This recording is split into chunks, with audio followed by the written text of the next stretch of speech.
আসসালামু আলাইকুম, সবাই কেমন আছেন? আলহামদুলিল্লাহ, আমি তো ভালো আছি। আজকে আমরা অনেক ঘোরাঘুরি করছি, অনেক কিছু খেয়েছি, লেবুর শরবত খেয়েছি। লাস্টে এখানে এই যে বাদাম ভাজা আছে,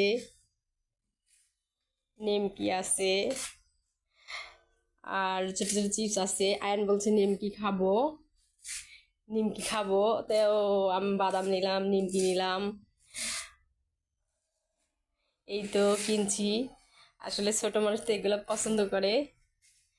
এই তো আর এখান থেকে বাদাম আর নিমকিটা নিয়ে আমরা বেরিয়ে যাব, সন্ধ্যা লেগে গেছে। আমরা এখন রিক্সা নিয়ে অন্য কোথাও ঘুরতে যাব। কোথাও ঘুরতে বলতে পাশেই আমার এক আত্মীয়র বাসা আছে, সেখানে যাব। এখন তো ঘোরার টাইমও নাই, সন্ধ্যা লেগে গেছে। আর এখানে তো একটু সন্ধ্যা লাগলে ভয় ভয় লাগে, ফাঁকা জায়গা। এটা হচ্ছে বুট ভাজা,